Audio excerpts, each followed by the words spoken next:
Hey y'all, Carolina Tony here. Today the road brings me to Bent's Old Fort, and we are here in Colorado.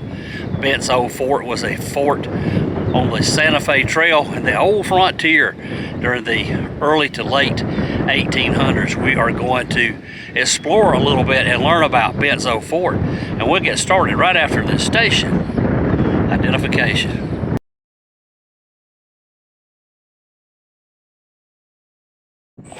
Bent's Old Fort, located near La Junta, Colorado, was built around 1833 by Charles Bent and William Bent and Saran St.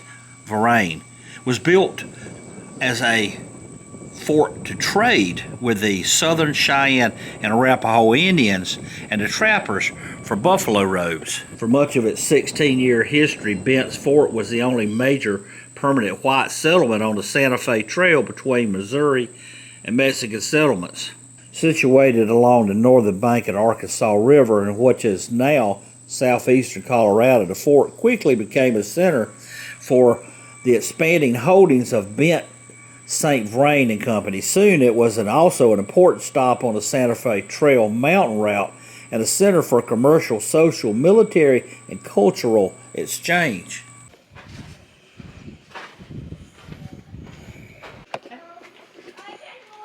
I'm gonna log you off to see something. Okay. There a problem? Okay, so start. Here's where we started. I don't think I want to watch. I don't think I want to watch the video. I am here. We are here in the courtyard of Bent's Old Fort. This is not the actual fort. The actual fort was abandoned in the 1840s, and then later, after abandoned, it burned down, and then on later than that, a flood came and washed it all away. But because of a gentleman that visited here and had to stay for a period of time, he made detailed drawings and measurements, also watercolor drawings, and that way they were able to restore it to look pretty much just like it did in the 1840s. And next we have the trade room, and look at all the goods that they have that you can trade.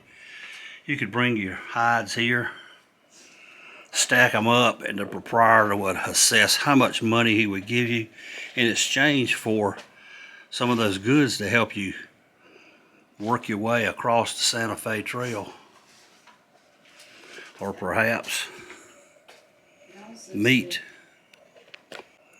This also served as of a way station of a type, in where people from here would take goods out into the prairie and trade with the Indians.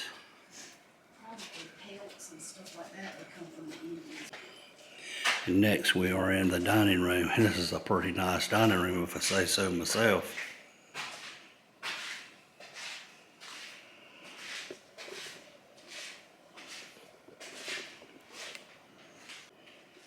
It is written when the fur traders and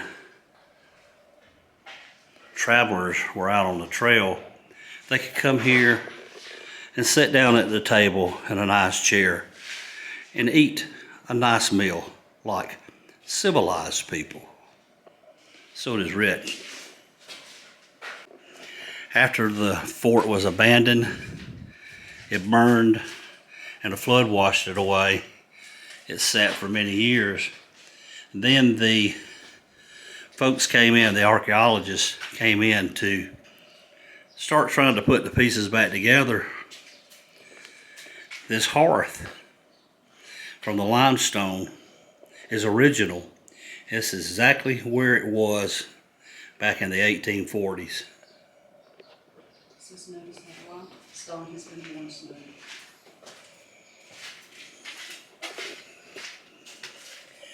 And a smokehouse with some fine hams hanging up. William Bent spent the majority of his life in the West as a trapper, trader, freighter, Indian agent, and rancher. Through these experiences, he became well acquainted with the Plains tribes, fur trappers, and traders and Mexicans.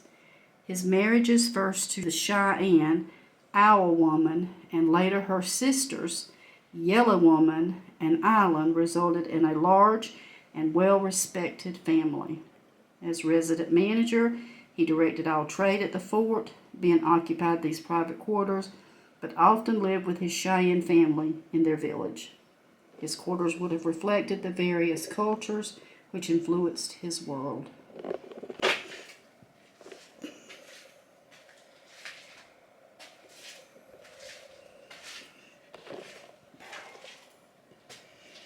Wheelwright shop.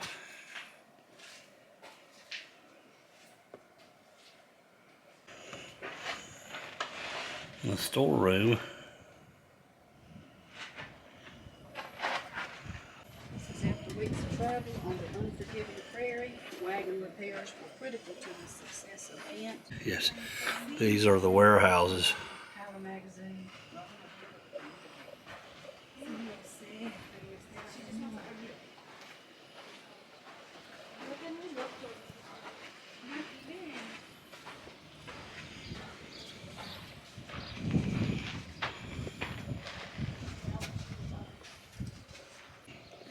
So during the U.S.-Mexican War, the U.S. Army used this as a supply depot prior to Bent taking over.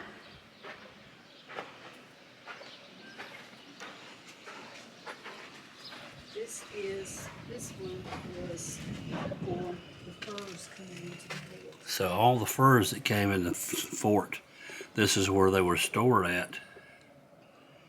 A lot of furs. It says a buffalo hide could be worth up to $3 in trade goods, and in turn, the fort could bring the company $5 or $6 into St. Louis. This is the well room. And the well was down a little lower in the ground. They could also get ice from here. So because it's lower during the winter months, they would stock up on ice and save it. And under that wood there is a trap door going down even lower. So the lower they go into earth, the cooler it is and the longer they can keep their ice. These are the laborers' quarters.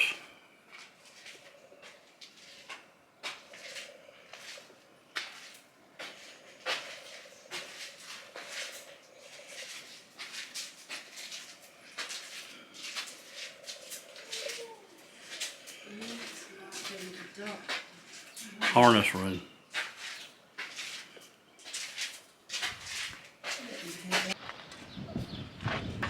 These are the doctor's quarters.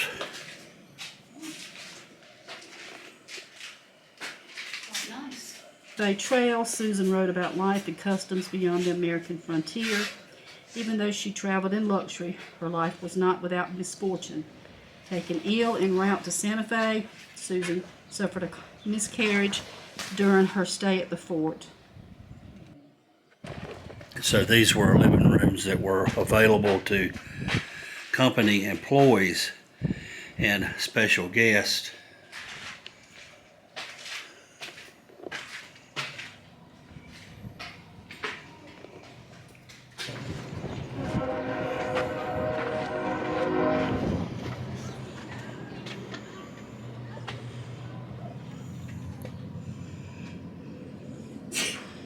This is kind of fancy. I think that might be the clerk's quarters. The clerk's quarters.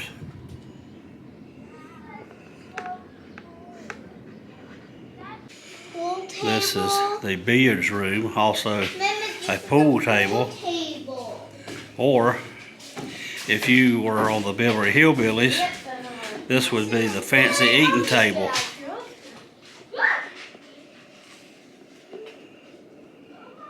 With a little bar somewhere to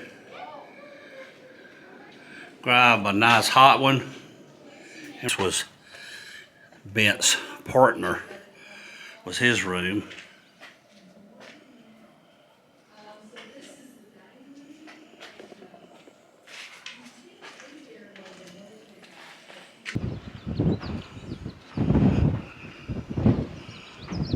Look out over the prairie. Bent could stand up here. Bent could stand up here and see people coming from miles away with a wagon load of furs and dollar marks in his eyes. This is the watchtower with a little belfry on the top.